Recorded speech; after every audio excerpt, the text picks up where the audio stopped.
Hi friends, welcome to Jo's kitchen. நீங்கள் இன்னும் நம்ம ஜோஸ் கிச்சன் சேனலை சப்ஸ்கிரைப் பண்ணலையா? சட்டுன்னு சப்ஸ்கிரைப் பண்ணிவிட்டு லைக் பட்டனை தட்டி விட்டுட்டு வாங்க வீடியோக்குள்ளார போகலாம். தினமும் தயிர் சாப்பிட்றதுனால ஏற்படக்கூடிய பக்க விளைவுகள் என்னென்ன அப்படின்னு தான் இந்த வீடியோவில் பார்க்க போகிறோம். ஸோ வீடியோவை ஸ்கிப் பண்ணாமல் பாருங்கள் ஃப்ரெண்ட்ஸ்.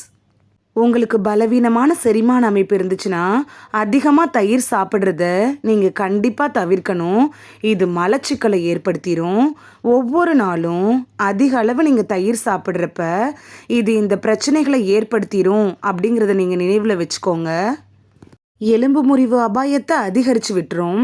தயிரில் லாக்டோஸ் இருக்குது. இது ஆக்சிஜனேற்ற அழுத்தத்தை தூண்டக்கூடிய ஒரு கலவை தான். குளுக்கோஸ், ஆக்சிஜனேற்ற அழுத்தம், ஹைப்பர் கிளைசமியாவால் ஏற்படக்கூடிய நாள்பட்ட அலர்ஜி இருக்குல்ல, இது இதய நோய், எலும்பு பலவீனத்துக்கு வழிவகுத்து விட்டுரும். எலும்பு பலவீனம், எலும்பு முறிவு அபாயத்தை அதிகரிக்கிறதுனால நீங்கள் தினமும் தயிர் சாப்பிட்றத அவாய்ட் பண்ணிடுறதே நல்லது. உடல் எடை அதிகரிப்புக்கு வழிவகுத்துரும். உணவுகளில் அதிக அளவு நிறைவுற்ற கொழுப்புக்கள், தயிர் போன்ற மேம்பட்ட கிளைசேஷன் தயாரிப்புகளில் இருக்குது. நீங்கள் அதிக அளவில் தயிர் சாப்பிட்றப்ப இதில் இருக்கக்கூடிய கலவைகள் எலும்பு அடர்த்தியை பலவீனப்படுத்தலாம். இதன் விளைவாக மூட்டு வலி நோயாளிகளுக்கு இன்னும் மூட்டு அசௌகரியம் ஏற்படும். உடல் எடை கூட அதிகரிக்க ஆரம்பிச்சிடும். சளி உற்பத்தியை அதிகரிக்குது. குளிர்காலங்களில் தயிரை நீங்கள் கண்டிப்பாக அவாய்ட் பண்ணணும் அப்படின்னு ஆயுர்வேதம் கூட பரிந்துரைக்குது. ஏன்னா இது சுரப்பியினுடைய சுரப்பை அதிகரிச்சிரும். இது சளி சுரப்பை கூட அதிகரித்து விட்டுரும். அது மட்டும் இல்லாமல் ஆஸ்துமா, சைனஸ், நெஞ்செரிச்சல், சளி, இருமல், சுவாச கோளாறுகள் இருக்கிறவங்களுக்கெல்லாம் இது இன்னும் சிரமத்தை அதிகப்படுத்திடும். வீக்கத்தை தூண்டக்கூடிய பண்புகள் கூட இந்த தயிரில் இருக்குது. குளிர்காலங்களில் தயிரை அவாய்ட் பண்ணிடுறதே நல்லது. தயிர் யார் சாப்பிடக்கூடாது அப்படின்னு பார்க்கலாம். தயிர் அப்படிங்கிறது ஒரு புளிப்பு உணவாக இருக்கிறதுனால கீழ்வாதம் இருக்கிறவங்க தயிரை தொடர்ச்சியாக சாப்பிடக்கூடாது. ஏன்னா புளிப்பு உணவுகள் இருக்குல்ல, அது மூட்டு வலியை அதிகரிக்கும். பலவீனமான செரிமான அமைப்பு இருக்கிறவங்க தயிரை சாப்பிடவே கூடாது.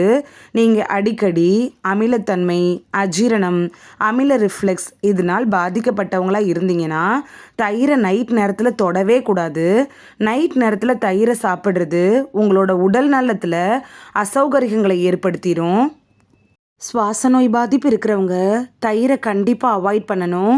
ஆஸ்துமா நோயாளிகள், இருமல் சளியால் பாதிக்கப்பட்டவங்க, பிற சுவாச நோயால் பாதிக்கப்பட்டவங்கலாம் நைட்டில் தயிர் சாப்பிடவே கூடாது. தயிரில் சளியை ஊக்குவிக்கக்கூடிய பண்புகள் இருக்குது. நீங்கள் பால் குடிக்கலாம். லாக்டோஸ் சகிப்புத்தன்மை இல்லாத நபராக நீங்கள் இருந்தால் கூட பால் ஜீரணம் ஆயிரும். ஆனால் தயிரை அதிகமாக நீங்கள் சாப்பிடாமல் பார்த்துக்கிறது நல்லது.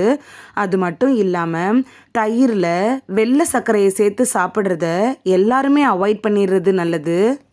இந்திய உணவு வகைகளில் தயிர் ரொம்ப பிரபலமான உணவுகளில் ஒன்றாக இருக்கலாம். Calcium, vitamin B2, vitamin B12, potassium, magnesium இதெல்லாம் கூட தயிரில் இருக்கலாம். குழந்தைகள்லேருந்து பெரியவங்க வரை எல்லாருமே தயிரை விரும்பி சாப்பிடலாம். கோடை காலங்களில் அதுவும் தயிரை விரும்பி சாப்பிட்றவங்களா கூட இருக்கலாம். நீங்கள் எப்படிப்பட்டவங்களாக இருந்தாலும் தயிரை நீங்கள் அதிகமாக சாப்பிட்றதுனால ஏற்படக்கூடிய பக்க விளைவுகள் என்னென்ன அப்படின்னு நீங்கள் தெரிஞ்சுக்கிட்டதுக்கப்புறம் தயிரை அவாய்ட் பண்ணுவீங்க அப்படின்னு நம்புகிறேன். அது மட்டும் இல்லாமல் தயிர் யார் அறவே தொடக்கூடாது அப்படின்னு உங்களுக்கு புரிஞ்சிருக்கும் அப்படின்னு நம்புகிறேன்.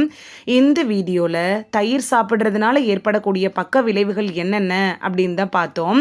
இது உங்களுக்கு ரொம்ப யூஸ்ஃபுல்லாக இருந்திருக்கும் அப்படின்னு நம்புகிறேன். இந்த வீடியோ உங்களுக்கு பிடிச்சிருந்துச்சுன்னா லைக் பட்டனை தட்டி விடுங்க. சப்ஸ்கிரைப் பண்ணுற ஃப்ரெண்ட்ஸும் மறக்காமல் லைக் பட்டனை தட்டி விடுங்க. இது உங்கள் ஃப்ரெண்ட்ஸுக்கு பயன்படணும் அப்படின்னு நினச்சிங்கன்னா ஷேர் பண்ணி விடுங்க. நிறைய பேர் சப்ஸ்கிரைப் பண்ணாமல் பார்க்குறீங்க ஃப்ரெண்ட்ஸ். நீங்களும் சப்ஸ்கிரைப் பண்ணிவிட்டு பார்த்தா நமக்கு பவர் கிடைக்கும். நீங்கள் சப்ஸ்கிரைப் பண்ணிவிட்டு பார்க்குறது இது மாதிரியான வீடியோக்கள் தொடர்ந்து போடுறதுக்கு எங்களை மோட்டிவேட் செய்கிற விதமாக அமையும் ஃப்ரெண்ட்ஸ். சப்ஸ்கிரைப் பண்ணுறதோடு மட்டும் இல்லாமல் பக்கத்தில் இருக்க பெல் ஐக்கானை கிளிக் பண்ணி ஆளுங்கிற ஆப்ஷனை கிளிக் பண்ணி வச்சிட்டிங்கன்னா நாங்கள் வீடியோ போட்ட உடனே நோட்டிஃபிகேஷன் உங்கள் செல்ஃபோனை வந்தடையும். நாளைக்கு வேறொரு ஆரோக்கியமான பதிவில் சந்திக்கலாம். Thank you, by.